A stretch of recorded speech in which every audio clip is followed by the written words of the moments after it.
Bismillahirrahmanirrahim. Assalamualaikum warahmatullahi wabarakatuh dan salam sejahtera.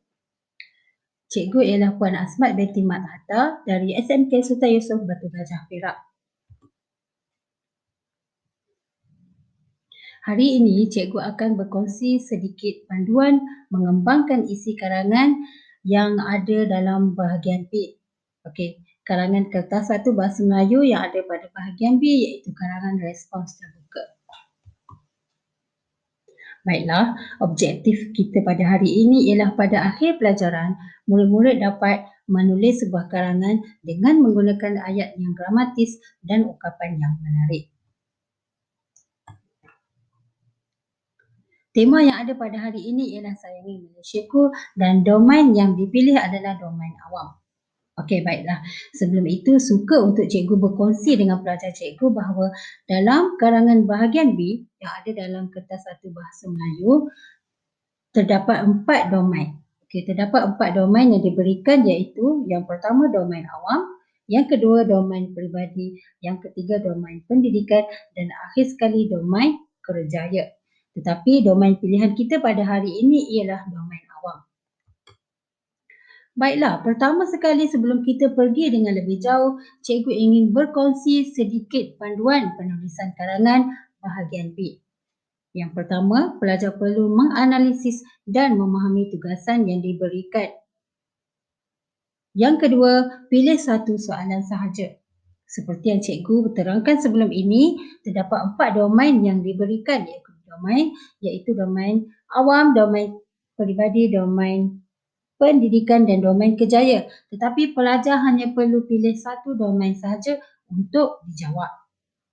Okey, yang ketiga, karangan pada bahagian B perlu ditulis dalam 5 hingga 6 perenggan. Baiklah, 1 perenggan pendahuluan, 3 hingga 4 perenggan isi dan 1 perenggan penutup. Baiklah, cadangan bilangan patah perkataan. Okey, untuk bahagian perenggan pendahuluan dicadangkan kira-kira 70 patah perkataan.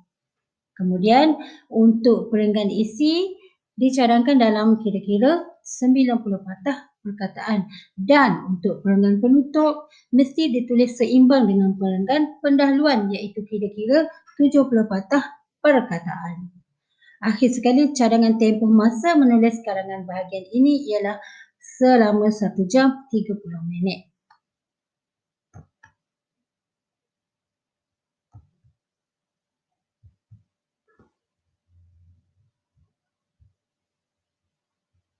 Baiklah, kita pergi kepada tajuk yang ada pada hari ini. Jiran merupakan orang yang tinggal berdekatan dengan rumah kita. Jiran terdiri daripada semua peringkat umur. Masyarakat merupakan satu entiti yang memenuhi definisi kejiranan. Dewasa ini, semangat kejiranan semakin luntur dalam kalangan masyarakat kerana sikap kurang ambil peduli. Kehidupan mereka seperti enau dalam beluka melepaskan pucuk masing-masing. Petikan rencana di atas menyatakan situasi kejiranan yang berlaku pada masa sekarang. Oleh itu, untuk mengeratkan hubungan kejiranan, pelbagai aktiviti boleh dilakukan bersama-sama masyarakat. Jelaskan aktiviti-aktiviti tersebut. Baiklah pelajar semua, apabila kamu dapat soalan, berhati-hati dengan pernyataan dan soalan.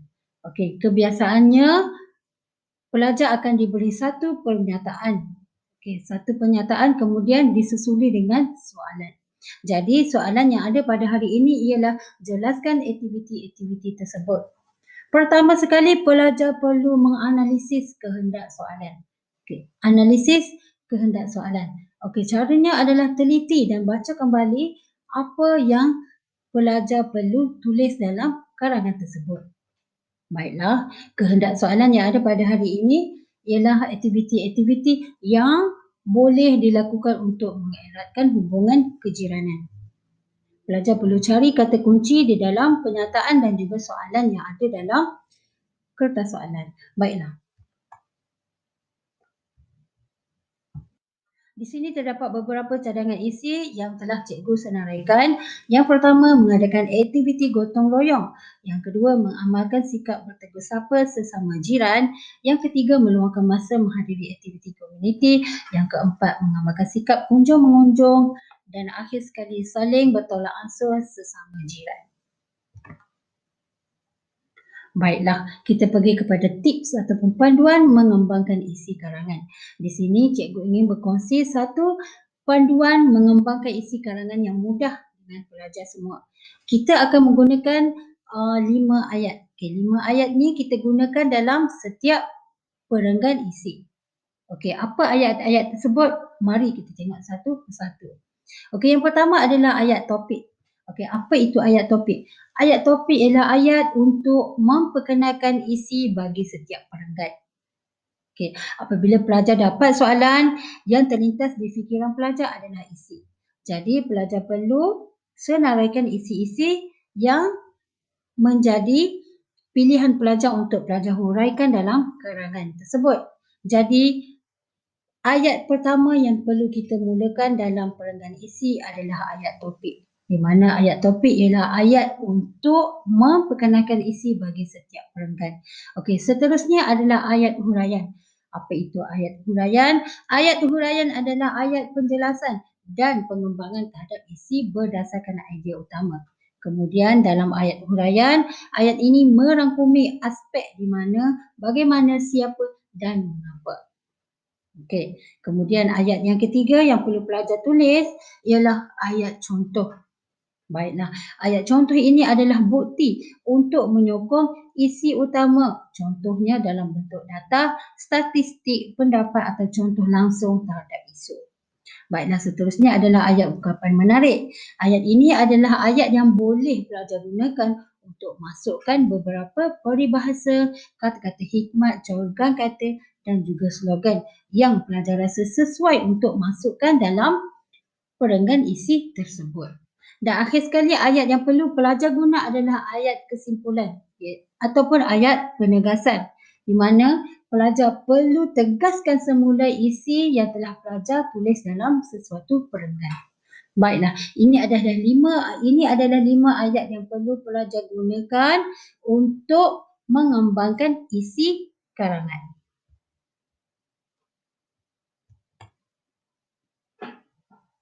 Jadi, isi yang menjadi pilihan cikgu pada hari ini untuk kembangkan isi karangan adalah isi yang pertama, iaitu menggambarkan aktiviti gotong royong. Okey, masih ingat lagi tajuk soalan kita?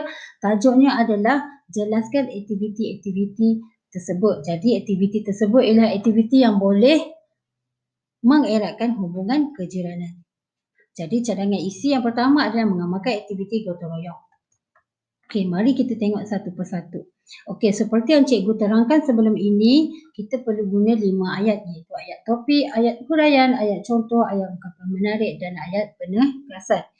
Okey, untuk ayat topik, kita perlu perkenalkan isi dalam ayat topik. Jadi, cadangan ayat cikgu ialah pertama sekali, gotong royong merupakan salah satu aktiviti yang boleh dilakukan untuk mengeratkan hubungan kejiranan. Baik, dalam ayat topik cikgu perkenalkan isi cikgu iaitu gotong royong. Gotong royong merupakan salah satu aktiviti yang boleh dilakukan untuk mengeratkan hubungan kejiranan. Kaitkan dengan fokus perbincangan. Dalam ayat tema, dalam ayat topik, kaitkan dengan fokus perbincangan. Okey, kemudian kita pergi kepada ayat huraian. Hal ini demikian kerana apabila menjalankan aktiviti gotong royong membersihkan kawasan kejiranan, kita akan berpeluang untuk bertegur sapa dengan jiran yang mungkin sebelum ini jarang bersua muka dengan kita. Selain itu, dengan menganjurkan aktiviti bergotong royong, kita akan dapat membina ukhuwah sesama jiran sambil membersihkan kawasan kejiranan. Kita juga berpeluang untuk duduk satu meja bersama jiran untuk berbincang pelbagai masalah yang berlaku di kawasan kejiranan. Baiklah pelajar semua, kamu tengok di dalam ayat huraian, cikgu kembangkan isi yang telah cikgu perkenalkan dalam ayat topik. Apabila kamu kata aktiviti gotong royong boleh mengeratkan hubungan kejiranan, kamu ceritakan bagaimana aktiviti gotong royong tu boleh mengeratkan hubungan kejiranan. Okey, kamu tengok pada ayat ini. Hal ini demikian kerana apabila menjalankan aktiviti gotong royong membersihkan kawasan kejiranan, kita akan berpeluang bertegur sapa dengan jiran yang mungkin sebelum ini jarang bersua muka. Jadi jelas di sini bahawa ayat huraian adalah ayat yang perlu pelajar tulis untuk ceritakan, untuk kembangkan isi yang telah pelajar perkenalkan dalam ayat topik. Okey, cikgu ingin berikan satu tips di sini. Pelajar jangan sesekali untuk gabungkan ayat topik dan juga ayat huraian. Okey, baik. Biasanya kesalahan yang pelajar buat adalah menggabungkan ayat topik dan ayat huraian. Okey, contohnya, pertama sekali gotong royong merupakan salah satu aktiviti yang boleh dilakukan untuk mengeratkan hubungan kejiranan kerana apabila menjalankan aktiviti gotong royong dan pelajar tulis sehingga habis. Jadi ini adalah kesalahan yang biasa pelajar buat. Jangan sesekali gabungkan ayat topik dan juga ayat huraian. Tulis satu persatu. Okey, baik. Kita pergi kepada ayat contoh, iaitu ayat yang ketiga. Contoh aktiviti yang boleh dilakukan ialah membersihkan kawasan kediaman, menebas semak samun yang tumbuh berhampiran kawasan kejiranan dan membaiki alatan di taman permainan yang telah rosak. Okey, kita bagi contoh secara terus. Contoh secara langsung aktiviti yang boleh kita lakukan semasa gotong royong. Contohnya tebas semak samun, baiki alatan di taman permainan yang telah rosak. Itu ayat contoh. Okey, kemudian kita pergi kepada ayat ungkapan menarik. Dengan ini jiran-jiran yang tidak pernah bersua muka akan dapat turun bersama-sama berganding bahu mengerak keringat melakukan kerja-kerja pembersihan. Keadaan ini akan membawa kepada sifat tolong menolong sesama jiran, ibarat kata peribahasa Melayu yang berbunyi berat sama dipikul, ringan sama dijinjing. Baiklah pelajar semua, apabila kita ingin tulis ayat ungkapan menarik, jangan terus masuk kepada peribahasa. Kamu sebaiknya cikgu sarankan kepada kamu untuk tulis satu ayat yang akan berhubung terus dengan ayat peribahasa tersebut. Okey, ini adalah contoh ayat tersebut. Dengan ini jiran-jiran yang tidak pernah bersua muka akan dapat turun bersama-sama berganding bahu mengerah keringat melakukan kerja-kerja pembersihan. Jadi kamu masukkan peribahasa. Keadaan ini akan membawa kepada sifat tolong-menolong sesama jiran, ibarat kata peribahasa Melayu yang berbunyi berat sama dipikul, ringan sama dijinjing. Okey, jelas ya semua. Dan akhir sekali kita pergi kepada ayat penegasan. Oleh itu jelaslah bahawa dengan mengadakan aktiviti gotong royong, keharmonian di kawasan kejiranan dapat dipupuk dan kita dapat mengeratkan ukhuwah sesama jiran. Ingat ya pelajar, ayat penegasan adalah ayat untuk kita tegaskan isi yang telah kita bincangkan dalam perenggan tersebut. Jadi tegaskan isi aktiviti gotong royong boleh mengeratkan hubungan kejiranan. Okey, baiklah. Jadi ini adalah 5 ayat yang perlu pelajar guna.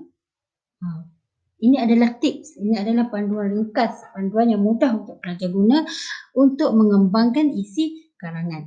Okey, baik, ini adalah ayat-ayat yang telah cikgu gabungkan dalam satu perenggan. Okey. Baiklah. Jadi cikgu harap semoga pelajar dapat memahami penggunaan 5 ayat mudah yang boleh pelajar aplikasi dalam penulisan karangan, terutamanya untuk mengembangkan isi karangan. Jadi sampai di sini dahulu perkongsian cikgu pada hari ini. Cikgu berharap semoga pelajar dapat mengambil panduan dan tips menulis karangan, mengembangkan isi karangan ini dan menggunakan dalam penulisan karangan pelajar semua. Okey, baiklah. Sekian, terima kasih. Assalamualaikum warahmatullahi wabarakatuh.